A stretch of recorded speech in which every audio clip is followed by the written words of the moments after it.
네, 시청자 여러분 오래 기다리셨습니다. 자, 저희가 예고해 드린 대로 오늘은 서영교 민주당 의원, 또 지금 국회 행정안전위원장도 맡고 계시고요. 이 선대위에서는 총괄상황실장으로 활동하고 계신데요. 직접 모셔서 말씀을 들어보도록 하겠습니다. 의원님 안녕하십니까? 안녕하세요. 서영교입니다. 네, 오랜만에 뵙습니다.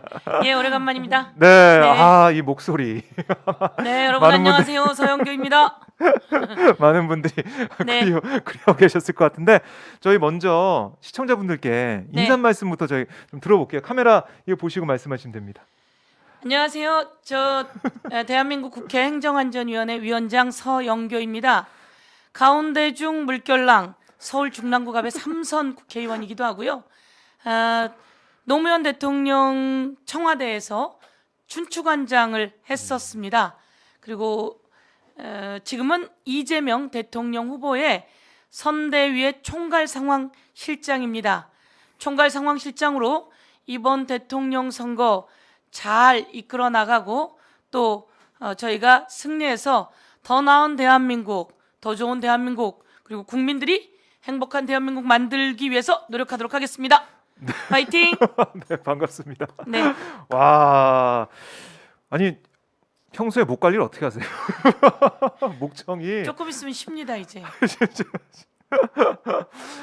마치 제가 국회에서 네, 목소리가 제일 큰 국회의원이에요. 그러니까요. 네. 저도 깜짝 놀랍니다. 그런데 이 목소리가 쫙 네. 울려 퍼지는 유형이에요. 그래서 그러게요. 사실은 이제 제가 대정부 질문을 했는데 네, 틀림없이 그 시간이 끝나서 마이크가 꺼졌는데 음, 저 관람석에 저희 지역구에서 지역 주민들이 와 계세요. 그래서 지역 주민들을 향해서 마지막 네. 인사를 했는데 어, 저도 그렇고 다른 분들도 그렇고 네, 마이크가 꺼진지 몰랐어요. 그래서 사람들의 이야기는 네, 제가 대정부 질문하는 거기에 마이크는 꺼졌지만 그 뒤에 있는 국회의장님석의 마이크를 통해서 소리가 울려 퍼진 것 아니냐 이런 이야기가 있습니다. 그래서 제가 목소리를 내면 네. 상대당이 깜짝 놀래기도 합니다. 네. 자, 본 주제 들어가기 전에 저는 네. 이것도 궁금하던데 지난번 이제 국정감사요. 국정감사 네. 할 때 네. 사회 보시는 모습 이것도 네. 좀 인터넷상에서 많이 또 회자가 되더라고요. 네. 사회를 정말 잘 보더라 이런 댓글이 좀 많이 보여졌는데 정말 사회를 잘 보지 않습니까?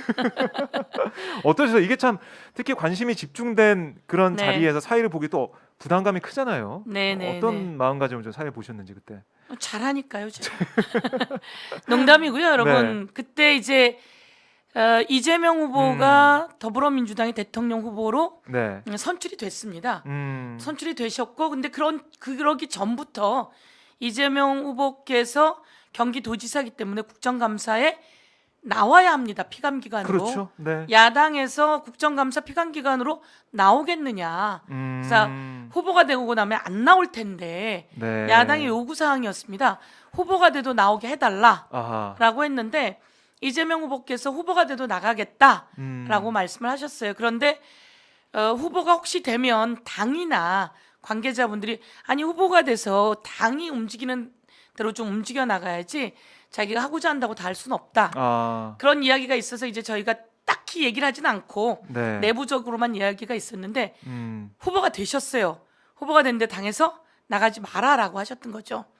경기도 국정감사에 나가게 되면 예. 일방적으로 피감기관이 돼서 타깃이 될 수도 있다. 그렇죠. 이런 걱정도 있었던 것 같은데요. 저희 그 더불어민주당의 박재호 간사께서 이재명 후보께 전화를 하셨습니다. 그래서 네. 문자를 보내셨다 그런 것 같아요. 후보께서 국정감사를 나오시는 게 좋습니다. 경기도지사로서 하셨던 일을 피감기관으로 국정감사에서 네. 정확하게 보여주시고 여야의 질의에도 답변하시는 게 좋겠습니다.라고 제안을 하셨는데 바로 다음 날 발표를 하셨어요. 제가 국정감사에 나가서 국정감사를 하겠다라고 하셨고요. 네. 그러니까 이제 야당에서도 요구했던 사항이고 여당도 요구했던 사항이고 그래서 잘 될 건데 사실 이제 박재호 간사님이 걱정이 된 거죠. 당신이 나오라 그래서 나오기로 하긴 했는데 이게 대통령 후보인데 더불어민주당에 예. 잘 못 되면 사실은 부담스럽잖아요. 누가 나오라 한 거냐? 이렇게 예, 그럴 수 나올 있습니다. 수도 근데 이제 그래서 저희가 그걸 그때는 비밀로 했는데 국정감사가 잘 됐어요. 네. 그러니까 제가 오늘 공개적으로 박재호 더불어민주당 간사님께서 잘 이야기하셔서 잘 됐다 이렇게 또 공개적으로 공개적으로 말씀을 말씀하시고. 드리고요. 네. 그때 이제 저희는 사실은 올해 국정감사에서 한 번 했는데요. 네. 그 전에 작년에 경기도지사 국정감사를 했었습니다. 아, 그렇죠. 예, 사실 그때도 했었죠. 해서 그때도 이제 이재명 후보가 양쪽이 여야 질문할 시간은 공정하게 7분씩 하시고 네. 그리고 또 답변할 시간도 공정하게 일정 시간 드리고 네. 그러다 보니까 질문에 답변을 잘 하셨고요. 그래서 이제 저희는 한번 해봤던 거죠. 그래서 이번에 국정감사를 했는데 뭐 야당 의원들께서도 신사적으로 잘 해주셨고 여당 의원도 신사적으로 잘 해주셨고 네. 근데 여기서 한 가지는 뭐냐면 야당 숫자가 여당보다 적습니다. 그렇죠. 예, 그리고 여당 그렇죠. 의원들이 숫자가 좀 더 많으시고요. 네. 그러다 보니까 이제 야당이 질문한 것에 대해서도 자신이 답변할 수 있는 기회가 되었기 때문에 이번엔 화천대유 사건이 있었잖아요. 네. 그리고 이제 야당은 대장동을 중심으로 질문을 했는데 그렇죠. 그게 원래 야당에서 반대했던 그 공공 개발을 반대했었기 때문에 그렇게 민간 개발로 된 거고 네. 그래서 최소한의 그 이익을 환수하기 위한 작업들을 저희가 한 겁니다라고 하는 것을 이재명 후보가 계속 피력을 했던 거죠. 그래서 오히려 오해가 많이 풀리고 네. 그래서 이재명 후보는 자신을 당당하게 이야기할 수 있는 기회가 돼서 예. 예 그때 이제 보시고 아하. 저에게 사회를 잘 봤다는데 구조가 그랬습니다. 구조가 예 그리고 네. 양쪽 다 신사적으로 하셨어요. 예. 예. 이렇게 또 겸손한 모습을 또 보여주고 예, 계시는데 그게 사실이니까요. 보니까 뭐 너무 잘하셨다. 그때 사회 너무 잘 보셨다. 감사합니다. 이런 예. 댓글도 좀 올라오고 있는데 그만큼 그때 좀 인상적인 생각을 많이 하시는 것 같아요. 네. 서영교 의원의 그 사회 모습을 다 떠올리시는 것 같고. 그때 한 가지 조금 말씀드릴까요? 네, 조금만 더 해주시죠. 사실은 그때 이제 야당은 이렇게 마스크에다가 이렇게 뭘 써서 나왔고요. 그랬던 것 그다음에 같아요. 컴퓨터에도 전부 다 뭘 붙였습니다. 네. 그런데 저희가 사전에 협상을 했습니다. 그래서 그렇게 하지 마시자라고 하지 말자. 협상을 했고요. 네. 야당도 그것에 동의해줬고요. 그러니까 저희가 충분히 대화하면서 우리가 질의로 가지. 그래서 그것을 하지 않기로 했고요. 야당에서도 사실은 이제 약간 그 여당 의원들이 좀 있지만 또 야당 질문 시간을 확실하게 확보해주고 또 답변 시간은 적당하게 해달라고 하셨습니다. 네. 답변이 너무 길다라고 하는 얘기를 하셔서 네. 좋습니다 이렇게 얘기를 하고 답변을 적당하게 하기 위해서 네. 저희가 그 타임워치 예, 스탑워치, 스탑워치를 사전에 제가 준비했습니다. 그래서 한 이제 7분 질문하시면 네. 사실은 7분 질문하면 같은 시간에 답변을 하게 해주십시오라고 하셨었는데 그거보다는 이제 답변이 되게 길다고 느껴지게 되거든요. 그래서 이제 답변 시간은 한 4분 내지 네. 뭐 길면 5분 정도 했고요. 1분, 2분, 뭐 3분, 4분 뭐 이렇게 답변하셔서 네. 예 답변을 충분하게 아하. 했었던 것 같아요. 그래서 답변을 참 잘하시더라고요. 네. 이재명 후보가 제가 보니까 답변을 잘하시더라고요. 예.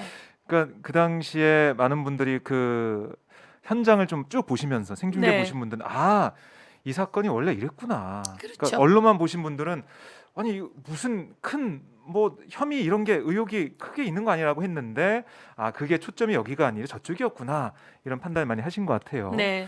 네, 이렇게 서영교 의원이 사회를 본 얘기부터 저희가 물어봤는데 네. 많은 분들이 좋아하고 계십니다. 서영교 네. 의원님 멋져요 이런 말씀 나오고 계신데 감사합니다. 네, 자 근데 저희가 오늘 서영교 의원을 이렇게 이 자리에 와서 방송을 하게 요청드린 이유는 네. 쟁점이 이거예요. 네.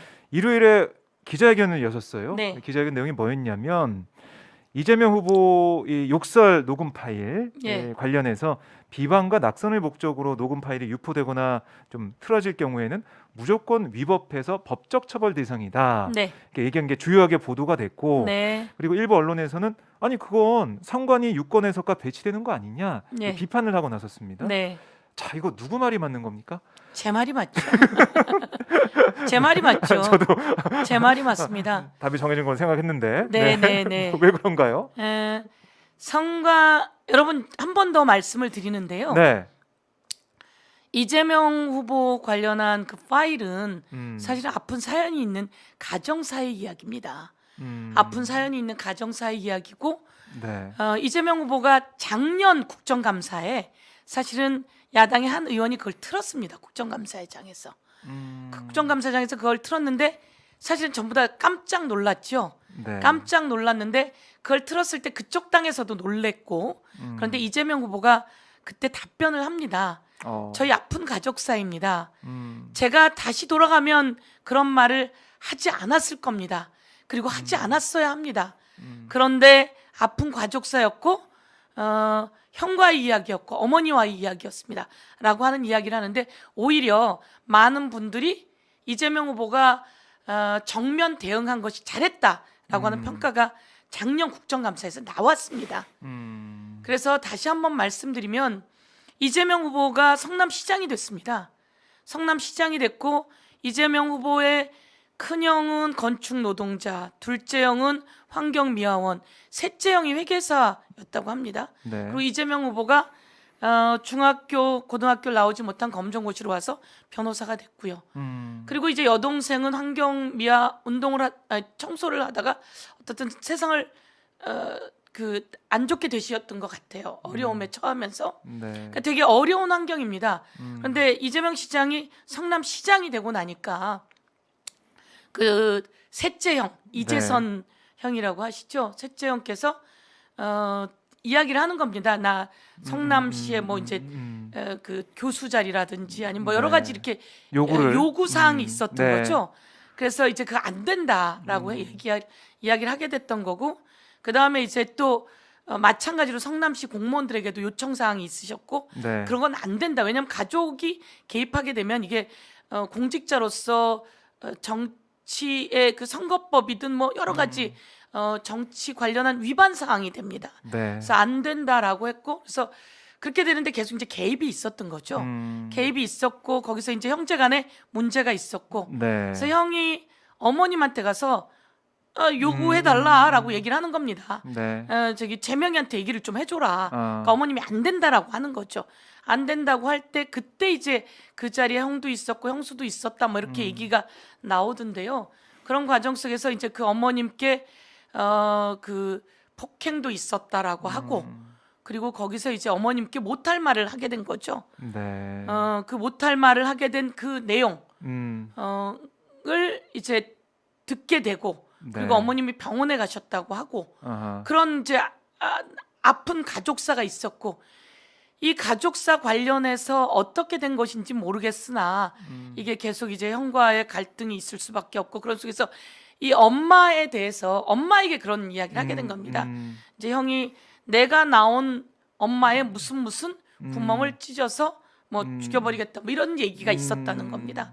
그러니까 그런 내용을 듣고 어머님도 쓰러지고 이런 내용을 들은 것 자체를 가지고 또 어떻게 엄마한테 그럴 수 있느냐라고 하면서 그런 내용들의 얘기가 있었던 거죠. 네. 예, 자초지종이 이런- 그렇고. 예, 그래서 이런 내용들에 관한 것이 실제로 이제 딱 얘기를 하면 이게 2014년도에 성남시장 선거가 또 있습니다. 네. 그때 벌써 민사적으로는 가처분 신청이 들어갔던 거죠. 그래서 그때 이제 어떤 언론이 그거를 보도했고, 네. 그래서 그 언론에 대해서 했는데 이걸 또 보도하게 되면 아하. 그 저기 한 번 보도할 때마다 과태료가 500이다.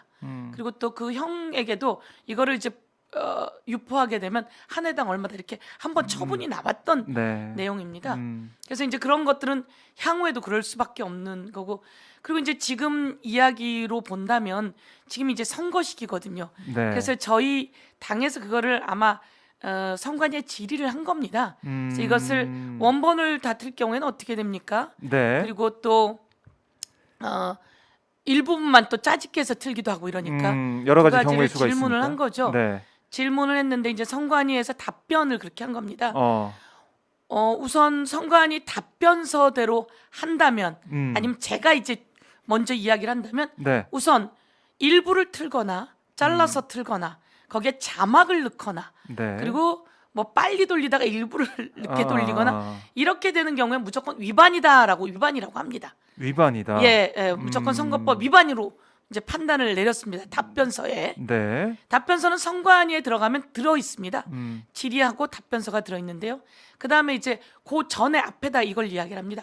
원본을 다툴 경우에는 네. 이것을 선거법 251조에 음, 근거해서 위법이다라고 단정 지을 수 없습니다. 이렇게 답변을 합니다. 네. 그리고 이제 그 뒤에다가 무슨 답변을 하냐면 그러나 그 내용 자체는 그 원본을 다툴게 된 시기, 음, 누가 틀었냐, 주체, 네. 어떤 의도이냐, 그러니까 그리고 그때 사회적 상황이 어떠냐, 뭐 그 다음에 그때 배경이 어떠냐, 네. 이런 것들을 다 봐서 아하. 그 사건마다 개별적으로 판단해야 아. 합니다. 이렇게 뒤에 달려 있습니다.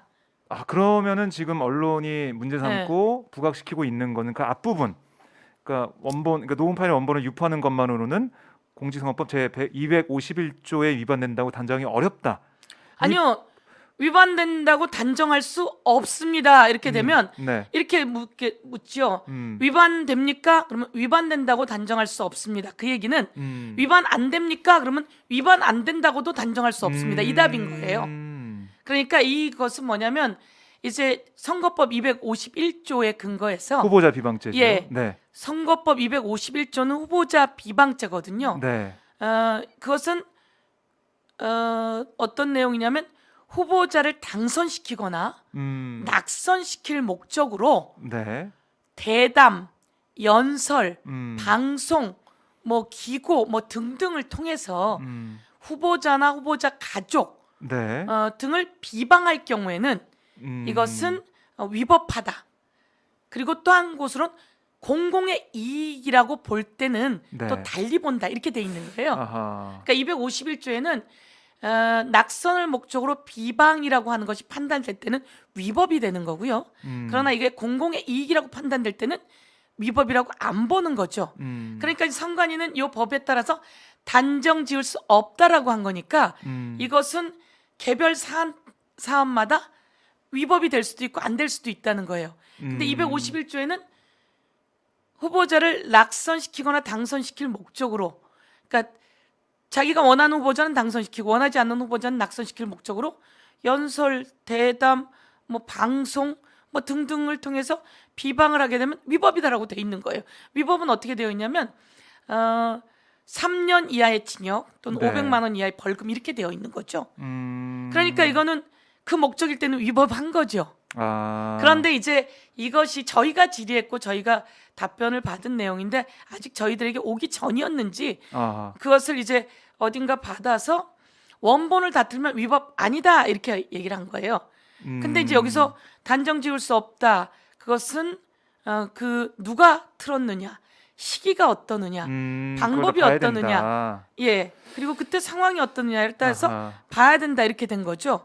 그러면은 당연히 정말 비방과 낙선 목적으로 이걸 틀거나 이러면 네. 위법하게 되겠네. 판단이 되겠네요. 그럼요. 그렇게 되는 상식적으로 겁니다. 보면. 그리고 2014년에 이 파일 자체를 가처분 신청을 했을 때 네. 이게 공공의 이익이라고 언론사는 이야기를 하죠. 당시 그것을 보도했던 언론사는. 그런데 이게 이제 성남시장 선거가 있다. 그래서 이것은 선거가 있는 시기를 시기. 앞두고 했기 때문에 이것은 네. 낙선을 목적으로 한 비방이다. 그래서 아하. 한 번 더 틀 때마다 500만 원씩 과태료가 처분된다. 이렇게 판단을 해줬어요. 그럼 지금은 이제 저희도 선거를 앞두고 선거 180일 전까지는 네. 저희가 예를 든다면 의정 보고는 90일 전 가만 있습니다.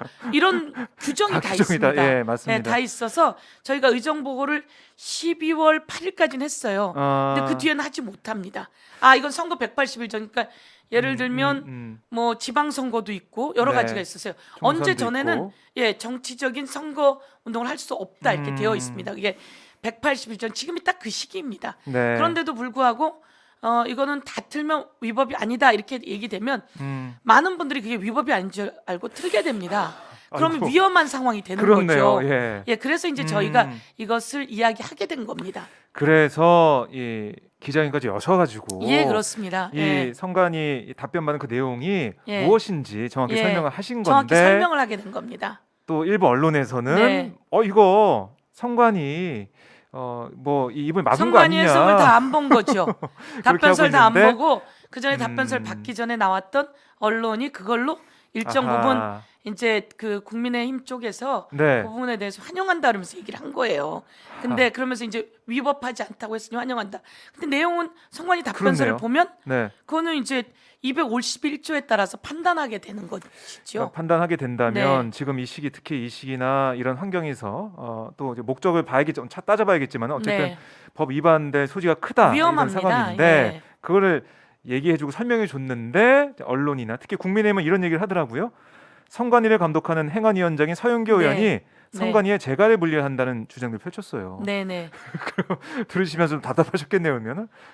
저는 이제 총괄상황실장으로 네. 하긴 했지만 그 자체는 제대로 해석해야 되는 것이 맞습니다. 제대로 해석해야 된다. 성관이를 관할하는 뭐 제가 이제 사실 질의하고 제가 답변을 얻은 건 아니지만 그게 이제 그 더불어민주당에서 법률지원단에서 했는데 제대로 해석을 해주는 것은 기본이고요. 어느 누구나 제대로 해석을 해야 되는 겁니다. 그래서 이것이 위법 아니다라고 이야기를 한 것은 네. 공공의 이익이라고 판단될 때입니다. 그래서 그냥 위법이 아니다 그러면 그것도 가짜 뉴스가 되는 거죠. 그렇네요. 네. 자, 시청자분들이 아마 이 언론 보도나 국민의힘의 입장만 보시고 이거 어떻게 된 거지라고 하셨는데 오늘 서영교 의원 말씀을 설명을 들으시고 성관이의 이 답변 의도가 이거였구나라는 생각을 하실 것 같아요. 성관위에 들어가면 답변서가 있습니다. 네. 그리고 그것은 선거법 251조를 기준으로 하는데요. 선거법 251조는 후보 비방죄라고 해서 당선 또는 낙선을 목적으로 네. 연설, 방송, 글 음. 여러 가지 등을 통해서 후보나 후보 가족을 비방하는 경우에는 3년 이하의 징역이나 500만 원 이하의 벌금 네. 이렇게 딱 되어 있습니다. 이제 달려 있는 게 공공의 이익이라 판단될 때는 그렇지 않다라고 해서 그 판단은 사후에 되기 때문에요. 네. 그래서 이 부분은 어쨌든 일반인 분들은 조심하셔야 된다 이렇게 말씀드리겠습니다. 알겠습니다. 자, 네. 이건 이렇게 좀 정리를 해보고 네. 그래도 이제 총괄 상황실장이시고 네. 또 3선의 국회의원이시니까 어떻습니까? 지금 대선이 78일 정도 남았는데 판세 어떻게 보겠어요? 판세요. 네. 그래도 뭐 이제 3선 중진이시니까 아마 여기저기 정보도 좀 많이 듣고 계시고 당 내부에서는 아닌 선대위에서 좀 판단하고 계실 것 같은데 어떻습니까? 사실은 문재인 대통령께서 잘해 오셨습니다. 네. 잘해 오셨고 그리고 또 지금도 최선을 다해서 해주시고 계시고 그런데 이제 부동산 문제나 이런 것 때문에 네. 사실 저희가 서울 지난 재보궐선거를 치러 보았습니다. 치러 보고 국민의 민심은 힘을 주었을 때 잘 못하면 더욱더 매섭게 질타하신다. 네. 저희가 이렇게 애쓰려고 했어요라고 하는 것은 저희에게 힘을 주셨기 때문에 그것은 따로 할 이야기지 저희들은 그것에 대한 책임이 있었다라고 네. 생각했습니다. 그래서 그때 느꼈고 아팠고요. 음. 그리고 최선을 다하려고 했으나 죄송합니다. 그리고 잘못했고요. 그런데 이제 이재명 후보께서 경기도에서 그래도 경기도지사로 잘해주셨습니다. 잘해주시고 평가도 아주 좋았고요. 그러면서 대통령 후보가 되셨고 그러나 또한 그 더불어민주당의 후보이시고 더불어민주당이 또한 힘을 실어드려야 되고 그런 과정 속에서 국민이 아프다, 힘들다, 잘못했어라고 하는 것에만큼은 죄송합니다. 잘못했습니다. 네. 죄송합니다. 잘못했습니다. 죄송합니다. 잘못했습니다. 그리고 어느 날 사실은 엎드려서 큰 절을 하면서 석고대지하듯이 했습니다. 저희도 약간 제가 그때 옆에 있었는데요. 네. 당황스럽긴 했지만 후보가 그렇게 하는 모습에 정말 저희도 또 죄송했습니다. 그래서 이제 국민들께서 잘하세요. 그리고 책임을 다하지 않았어요. 우리 왜 이렇게 힘들게 해요? 라고 하지만 계속해서 죄송하다는 말씀을 드리고 더 열심히 그 메타버스를 타고 전국을 돌고 네. 또 요즘 같은 게 부동산 정책에서 또한 세금을 더 걷어들이는 게 목표가 아니거든요. 부동산 가격을 안정화시키는 게 목표지. 그래서 세금 관련한 제도라든지 이런 것을 후보가 정책본부하고 이야기하고 정부하고도 이야기하면서 바꾸자고 하는 모습 속에서 네. 국민께서 그래 이재명 후보 일 잘하는데 그리고 국민이 얼마나 힘든지를 알고 있는 것 같아. 한번 들어봐 주자. 그래서 조금 바뀌신 것 같습니다.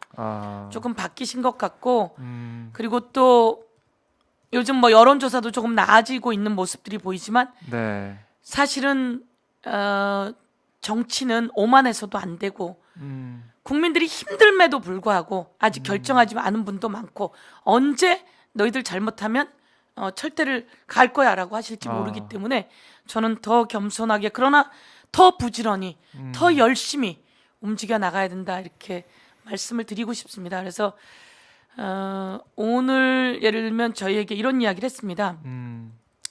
지하철에서 인사드렸습니다. 네. 이제 서울시의 이렇게 기동민 의원의 이야기입니다. 계속해서 지하철에 인사드렸는데 싼을 하셨습니다. 죄송했습니다. 또 인사드렸습니다. 조금 쳐다봐 주셨습니다. 조금 숨 쉴 것 같았습니다. 네. 또 오늘 인사드리는데 조금 나아졌습니다. 더 노력하려고 합니다. 더 일하겠습니다. 네. 라고 하는 모습을 보여주셨는데요. 말씀을 전해주셨습니다. 저희들도 더 열심히 뛰려고 하고 노력하려고 하고 그래야 될 것 같습니다. 그래서 사실 이제 제가 선거법 관련해서도 말씀을 드린 것은 네. 국민 여러분 그게 아닙니다. 혹시나 그래도 이게 뭐야? 라고 한번 틀어볼 수도 있고 유포할 수 있을 땐 위험할 수도 있습니다. 라고 자세히 알려드리게 된 겁니다. 예, 그래서 더 최선을 다하고 어제는 제가 행정안전위원회 위원장이잖아요. 그럼요. 예. 제가 당정을 했습니다. 아, 작년 저희가 부동산 값이 많이 올라갔습니다. 예. 공시지가도 올라갔습니다. 그래서 한 번은 공시지가 6억 원 이하 1가구 1주택인 분은 재산세를 인하시켰습니다. 그리고 또 9억 원 이하까지도 인하시켰습니다. 저희가 법을 2번이나 바꿨습니다. 네. 제가 강력히 주장했습니다. 그래서 바꿨고 이번에는 또 공시지가가 올라갈 가능성이 높습니다. 네. 그러면 이제 저희가 어제 당정을 통해서 회의를 한 것은 올해 있었던 공시지가에 맞춰서 재산세를 우선은 예, 올해 내게 기준으로 합시다. 해서. 왜냐하면 세금을 더 걷어들이는 게 저희 목표가 아닙니다. 부동산 값을 안정화시키는 게 목표입니다. 네. 근데 1가구 1주택으로 가만히 계셨던 분들께는 그래서 올해 기준으로 동결시킵시다. 그러면 공시지가 9억 원 이하는요. 사실은 재산세가 내려갔습니다. 그래서 그렇게 말씀을 드리면서 재산세 얘기를 더 하는 분이 많지 않습니다. 네, 네. 근데 요 공시지가를 올해 기준으로 하게 된다면 건강보험료도 연동이 되고요. 그렇죠. 예, 그다음에 기초생활수급도 연동이 되고요. 네. 여러 가지 다르게 연동이 되는 서민들과 연동이 되는 것이 68가지 정도 된다고 합니다. 그렇게 많은지 몰랐어요, 저는. 네네. 그래서 부자 감세 이렇게 저희가 접근을 하는 게 아니고요. 그러니까 1가구 1주택인 사람들과 이렇게 되어 있는 상태이기 때문에 네. 이것은 어려운 분들의 경우에 연동될 수 있게 그러니까 최소한의 주택값이 얼마나 이하여야 기초생활수급입니다 이렇게 돼 있었거든요. 네. 그럼 그런 부분들까지 다 연동되게 그리고 요것을 건강보험료를 더 내야 됩니다. 이렇게 얼마 이상이면 그렇게 되거든요. 그렇지 않게 이렇게 해나가게 하기 위해서는 서민들과 연동되는 게 68가지 정도 되기 때문에 네. 그 제안을 사실은 저희들도 가슴속에 있었지만 후보께서 그 정책본부나 여러 의원님들하고 또 네. 우리 송영길 대표께서도 사실은 더불어민주당이 많이 바뀌어야 된다. 이렇게 해서 시장의 흐름 속에서 이제 어떻든 세금을 더 걷어들이는 요 부분만큼은 차단하고 가자라고 하는 걸 있고 어제 의견을 좀 모아 나가게 된 겁니다. 예. 그럼에도 불구하고 언론이 부자 감세 뭐 바뀌었어 막 이렇게 하는데요. 저는 후보가 좋은 그 제안을 했다고 저는 생각합니다. 좋은 제안을 했다. 네. 그러니까 언론에서는 말 바꾸기 한 거 아니냐. 뭐 야당에서도 네. 뭐 조삼보사하는 거 아니냐. 내년만 조금 깎아주는 거죠 하면서 그 다음에는 또 올리면서 왕창 뜯어내는 거 아니냐. 뭐 이런 식의 얘기도 좀 하고 있는데 이제 그때 가면 지금 이제 그 부동산이 조정하고 있는 부분들이 일정 정도 시그널이 보이지 않습니까? 네. 그래서 그 시그널을 좀 더 만들어 가야 되고요. 그 과정 속에서 또한 공급이 돼야 되고요. 그러면 저희들은 어떻든 이재명 후보는 서민으로 살아왔고요. 네. 정말 가장 어려운 환경 속에서 살아왔고 현장 활동가였고요. 네. 그다음에 변호사였지만 그 시민 운동들을 계속해 왔고요. 그리고 또 경기도지사를 하면서 성남시장을 하면서 현장에 있었습니다. 그래서 현장의 이야기를 들으면서 이것은 세금을 더 걷어들이면 기재부가 쓸 돈이 많아지죠. 그럼 네. 기재부가 그 쓸 돈을 내놓으라는 겁니다. 더 걷었을 때는. 그런데 지금 그걸 또 들어가면 묶어 있는 상태가 되거든요. 그렇기 때문에 예. 그렇게 걷어들이는 게 아니라 서민들에게 이것을 지금 올해에 한해서 하자라고 저희들이 검토해보자고 하게 된 겁니다. 네. 서민들을 위한 정책이라고 서민들 위한 정책이다. 봐야 합니다. 예, 그렇습니다. 네. 자, 이게 뭐 국민들이 판단하시는 거니까요. 어떤 판단 내릴지 봐야 될 것 같고. 자, 판단을 해보십시오. 저희가 사실 이거 하면서 언론인분들이 많이 물으셔서 네. 사실 먼저 물어봅니다. 저희가 물어보면 사실은 그렇습니다라고 이야기를 하십니다. 예, 그래서 이게 이제 어쨌든 요 집값이 조금 공시지가가 올라가가지고 제가 의료보험을 훨씬 더 내야 되는 1가구 1주택에 어른들이 많이 계시고요. 네. 또 작은 서민들이 훨씬 더 많은 분들이 아하. 여기에 해당된다. 이렇게 보시면 될 것 같습니다. 이게 진실의 내용입니다. 알겠습니다. 예, 예. 그 서민을 위한 거고 세금도 걷는 게 목표가 아니고 네. 부동산 안정화로 가는 거고 서민들이 이 부담을 느끼지 않게 우선은 다주택자에 대한 것이 아니거든요. 네, 예. 다주택자에 대한 그런 것이다 하셨는데 결국에는 이렇게 정책 조정하고 여러 가지 이재명 후보가 뭐 일각에서는 정부와 좀 맞서는 거 아니냐 얘기가 들을 정도로 네. 나오고 있는 건 결국 이 대선 민심이 녹록지 않기 때문에 네. 좀 쉽지 않기 때문에 네. 계속 정책을 내놓고 바꿔가는 거 아니냐 이런 얘기가 있는데 그 뭐 그렇게 좀 봐도 되겠죠? 부동산 민심이 좋지 않지 않았습니까? 네. 부동산 민심이 좋지 않았고 그것이 정부가 세제 정책이나 이런 걸 하면서 무리한 부분이 있었다라고 하는 게 평가가 많이 있었습니다. 그러니까 이제 국토부나 뭐 이런 곳에서 나오는 이야기죠. 그리고 또 그렇기 때문에 그 정부를 견인하는 게 여당입니다. 그리고 정부를 견인하고 또한 국민의 목소리를 들어서 법을 만들고 법을 고치는 사람들이 국회입니다. 네. 정부는 집행하는 곳이고요. 그럼 국회가 그 의견을 국민의 의견을 모아서 가야 되는 겁니다. 그러면서 정부하고도 이런 부분들에 대해서 검토를 해 나가게 된 거죠. 그런 속에서 충분히 이야기하고 가능하기 때문에 네. 추진해 나갈 수 있는 겁니다. 그리고 국회는 국민의 목소리를 대변해야 되는 겁니다. 국회는 국민의 목소리 네. 대변해야 된다. 예, 이 민심을 들어서 그걸 네. 전달을 하고 정부에 전달하고 견인하는 역할을 해야 된다. 네. 이런 차원이라는 제가 말씀이신데. 국회의원이고 행정안전위원장인데요. 정부가 안 된다 그러는 거 많습니다. 네. 그럼 뭐- 제가 땡겨 와야죠. 제가 예를 들면 태완이법을 만들어서 살인범 공소시효를 없앴습니다. 네. 그런데 법무부에서는 아니 어떻게 살인범 공소시효를 없앱니까? 이렇게도 얘기합니다. 그런데 세계 어느 나라도 많은 나라들이 살인범 공소시효를 없앴어요. 네. 근데 우리만 갖고 있었거든요. 그럼 살인범 공소시효를 없애는 겁니다. 음. 그것을 국회에서 만들어갖고 통과시키는 거죠. 그래서 국민이 원하시기 때문입니다. 네. 국민이 원할 수 있도록 여론도 만들어 나가는 거죠. 아하. 마찬가지로 재산세 공시지가 9억 원 이하는 제가 인하시켰습니다. 저희 동네는요 99.8%가 9억 원 이하예요. 그래서 별로 해당도 안 됩니다. 그런데 가만히 1가구 1주택을 갖고 있었고 난 팔 생각도 없는데 부동산 값이 많이 뛰었어요. 그래서 세금을 많이 내야 돼요. 이 많은 분들이 그 세금 재산세만 더 내는 게 아니라 의료보험 여러 가지가 다 연동됩니다. 네. 이런 분들이 가만히 있으면서 불평불만이 너무 많으십니다. 그럼 그 얘기를 듣고 조정을 해야죠. 그럼 정부에게 이야기하는 겁니다. 네. 9억 원 이하는 인하시킵시다라고. 음. 당시에 청와대에서도 그렇고 정책실장이 그거 안 된다고 얘기했었습니다. 근데 그래서 저희가 한 번은 양보했었는데요. 그렇지 않다라고 저희가 판단 내렸고 민심을 들어보니까 예, 민심을 이건 바꿔야 들어보니까 된다. 그렇지 않고 그래서 저희가 그것을 재산세를 인하하게 된 겁니다. 그래서 국민들이 그 걱정이 많이 없어지게 되는 겁니다. 네. 예. 자, 뭐 화이팅 서영교 의원 이렇게 갑시다. 고고 이런 댓글도 있는데 네. 또 어떤 댓글이 있냐면 홍남기 부총리 네. 홍남기의 벽은 왜 넘지 못하냐 이런 지적도 좀 나오고 있어요, 네, 사실은. 네. 이 기재부가 너무 이 국간을 쥐고 있는 거 아니냐 이런 네. 비판 계속 있어 왔는데요. 네. 왜 그걸 못 넘냐 민주당은 네. 이런 비판도 있습니다. 어떻게 네. 보고 계세요? 그래서 넘으려고 이재명 후보가 그래서 어쩌면 이재명 후보에게 힘을 실어드린 것도 있고요. 아, 그다음에 이제 사실은 정부는 네. 조금 지키려고 하는 게 맞겠지요. 정부 사실은 입장에선 집행하는 입장이니까 지키려고 하는 게 맞을 수도 있고요. 네. 그러나 국회가 그것을 통일해서 국회 힘으로 그 정부를 견인해 나가야 되는 거거든요.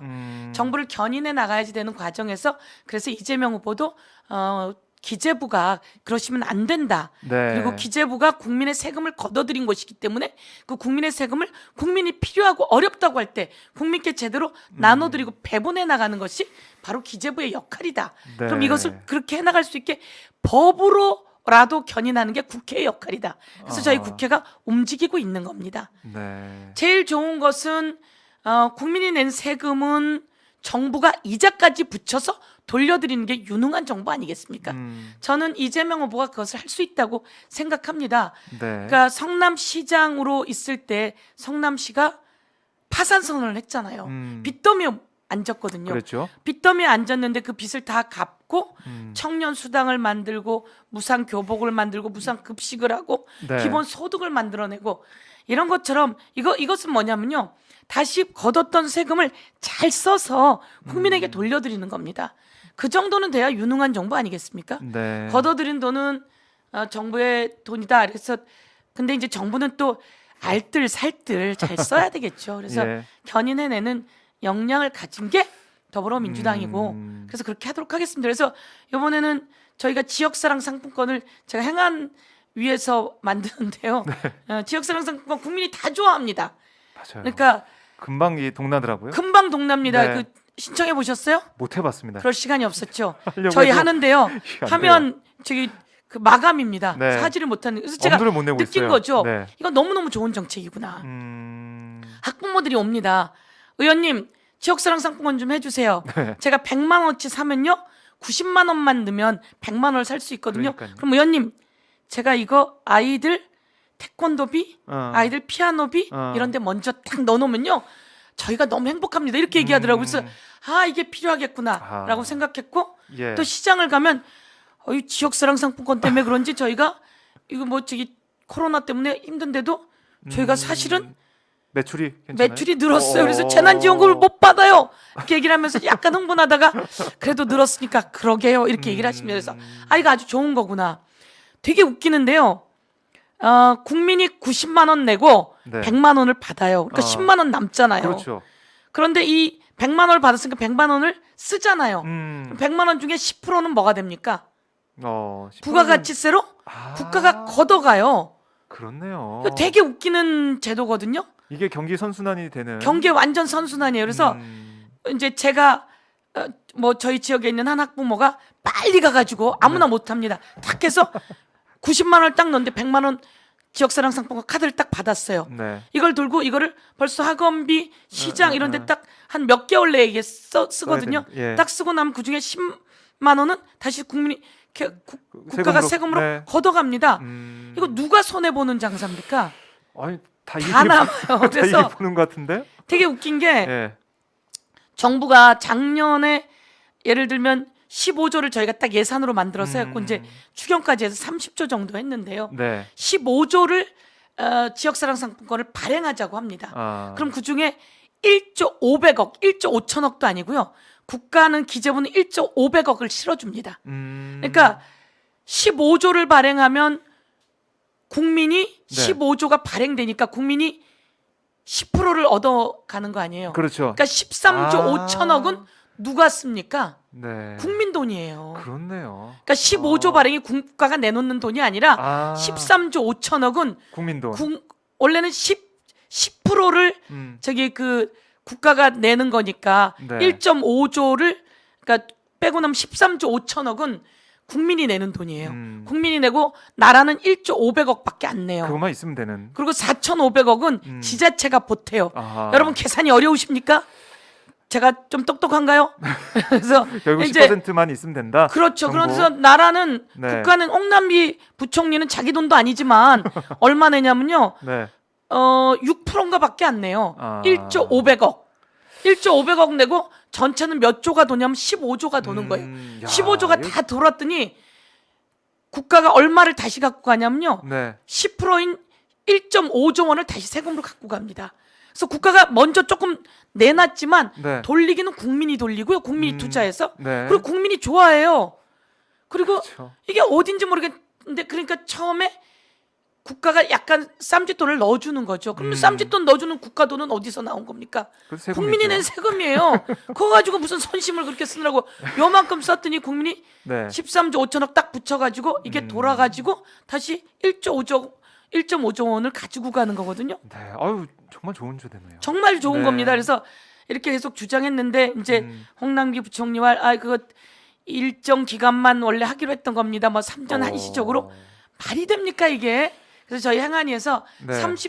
행안위에서 합의를 15조 발행하라고 합의를 받습니다. 네.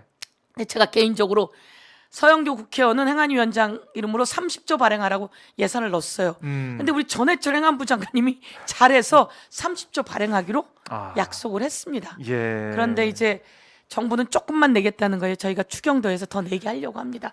이렇게 좋은 제도가 없는 그렇네요. 거죠. 아우. 이런 화폐를 처음 사실은 시작한 사람이 지방에서도 있지만 되게 집중적으로 한 사람이 또 이재명 후보기도 합니다. 아. 이런 지역사랑 화폐가 군산에서도 시작했고요. 네. 네, 그리고 이재명 후보도 집중적으로 했고, 그러면 이 화폐는 모아져서 저희 중랑구에서 발행한 건 어디에서 쓰냐면 중랑구에서 쓰세요.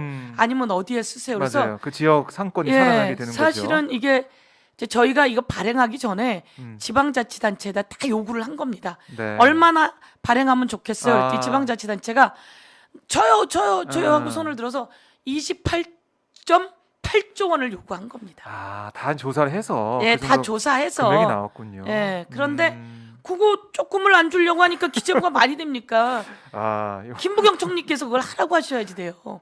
네. 근데 이상해요. 정부가 아니 요거 이렇게 우리가 발행은 이제 조금만 하기로 했어요. 이렇게 하니까 안 하는 거예요. 그러면 네. 저희가 어떻게 합니까? 그래서 저희가 얘기하는 거예요. 기재부가 도대체 어디 나라입니까? 이런 얘기를 하는 건 바로 그런 이유입니다. 아. 괜히 기재부에가 뭐라 그러는 게 아니고요. 네. 그래서 그거를 그 벽을 넘기 위해서 또 네. 견인하기 위해서 지금도 열심히 뛰고 있다. 아, 서영교 의원이 뛰고 있다. 이렇게 더불어민주당이 뛰고 네, 있습니다. 더불어민주당이 네. 뛰고 있다. 네. 정리해 보고요. 속내는 이렇다라는 걸 방송 보시는 분들이 알 것 같아요. 네. 그리고 여러분 사실 지역사랑 상품권 많이 사십시오. 금방 사기가 어렵잖아요. 매진됩니다. 그러니까요. 네. 이렇게 좋은 제도가 어디 있습니까? 그러면 네. 점점 더 이 금액을 늘려가야 된다. 네, 이런 그렇습니다. 생각도 드네요. 그럼 그걸 가지고 지역이 돌거든요. 그렇죠. 살아납니다. 그러니까 예. 그 효과를 이재명 후보도 다 경험하고 봤기 때문에 이렇게 그렇습니다. 주장하고 강조하고 있고 민주당 의원들도 지역에서 다 그 얘기를 듣고 있기 때문에 네. 늘려야 지역사랑 하는 거고. 상품권을 사지 않으면요. 네. 사실은 어려울 때일수록 아껴야 되거든요. 음, 그래서 주머니에서 돈이 잘 안 나옵니다. 그럼요. 근데 지역사랑 상품권은 써야 내가 되니까. 10% 네. 할인 받아갖고 했으니까 음. 쓰시거든요. 그래서 네. 이게 경제가 살아나는 마중물입니다. 아, 그렇습니다. 네. 자, 어떻게 더 늘어나는지 보도록 하고 네, 특허내야 돼요. 특허. 듣고 내십시오.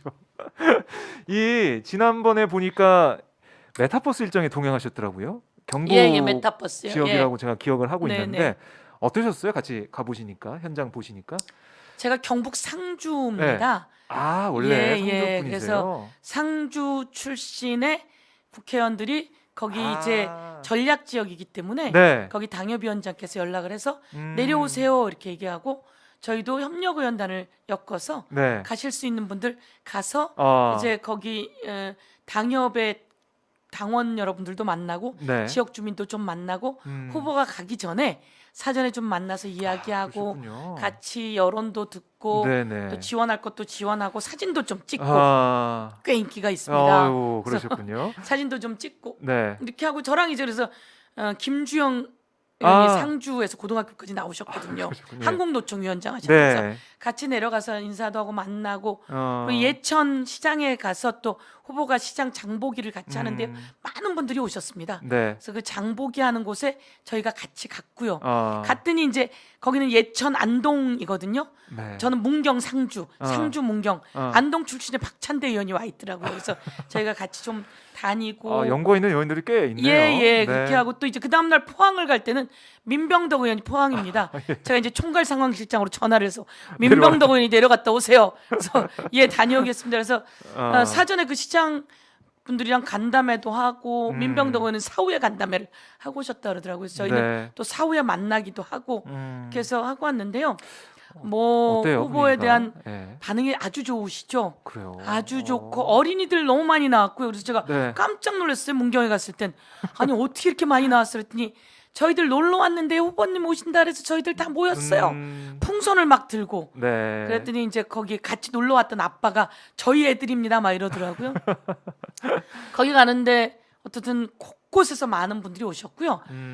그 경주이 씨시더라고요. 그래서 경주이 씨 종친회에서 네. 또 많은 분들이 오셨고요. 오셨고. 예, 곳곳에서 오셔서 참. 예, 저희 아버님이 네. 사실은 상주에서 이장도 하고 그러셨거든요. 아, 그래서 그러셨어요. 오빠들하고 다 또 차를 타고 따로 내려오시기도 하셔서 예, 왜냐면 이제 고향도 한번 올 겸 그래서 네. 저희 아버님 아흔이신데요. 어. 예, 그 중학교 때 친구였던 어른하고 네. 사전에 연락도 좀 하셨던 것 같아요. 그래서 예. 만나자 그래서 같이 만나 그 상주에 있는 풍물시장 있습니다. 네. 만나서 시장에서 식사도 하시고 같이 이렇게 하고요. 네. 예, 아주 거의 뭐 건강했습니다. 예. 마치 그 경북 지역의 축제처럼 예, 맞습니다. 이재명 후보의 예. 이제 방문이 그렇게 예. 느껴지는 그런 모습이었네요. 반응들도 아주 좋았습니다. 예. 네.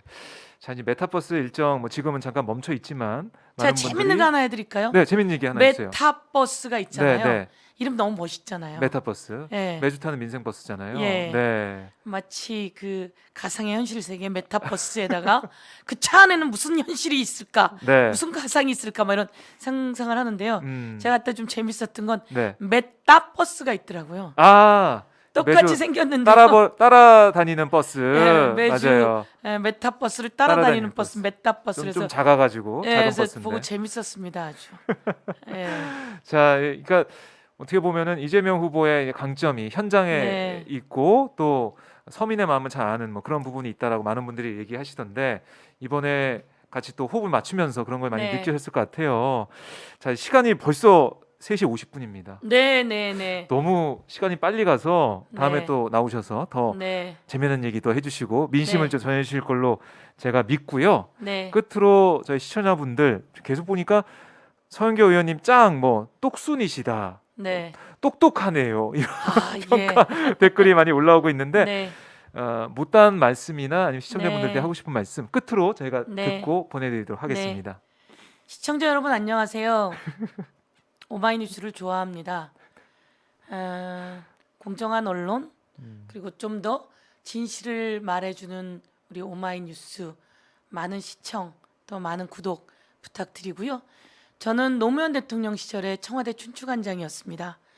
저는 19대 국회에서 사법개혁특위 간사를 맡았습니다. 검찰개혁의 선봉에 서기도 했습니다. 노무현 대통령님을 그렇게 보내고 너무나 많이 가슴이 아팠습니다. 대통령께서 저에게 서영교 정치하세요라고 말씀하셨습니다. 다시는 그런 일이 일어나지 않게 여러분 도와주십시오. 그리고 또 저희들 더 열심히 잘하겠습니다. 저는 지역구에서 3선입니다. 51년째 그 지역에 살고 있고요. 5대가 같이 살고 있습니다. 서민이 사는 동네입니다. 대한민국의 서민이 행복한 세상 만들어 가고 싶습니다.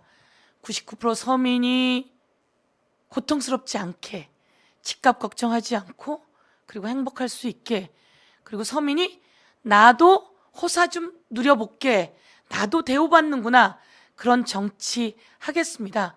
잘 모시는 정치 하겠습니다. 국민의 권력을 잠시 위임받은 저희들입니다. 제가 목소리도 크고 당당하고 어떨 땐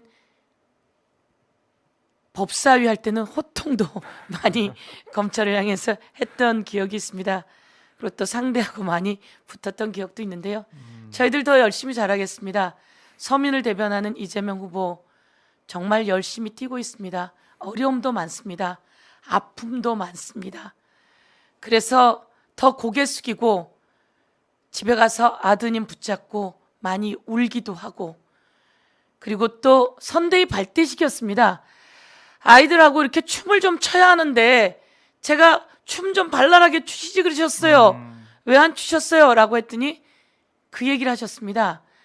거기에 당신이 선대위 발대식 날 무대로 나오는데 시장에서 장사하는 모습을 지닌 어머님이 다가오셨는데 바로 그렇게 아픔을 갖고 세상을 떠났던, 자식들에게 그렇게 고난을 당하면서 떠났던 어머님의 모습이 떠올라서 울컥했는데 그 손을 잡았던 아이가 소년공이었답니다.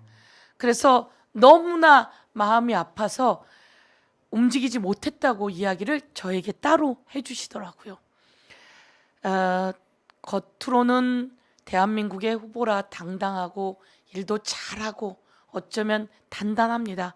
그렇지만 아픔을 가슴속에 안고 있어서 더 대한민국의 국민을 대신할 수 있는 사람, 힘을 실어주십시오. 저희들도 더 열심히 잘하겠다, 이렇게 말씀드리겠습니다. 대한민국 국민을 응원합니다. 더 열심히 하겠습니다.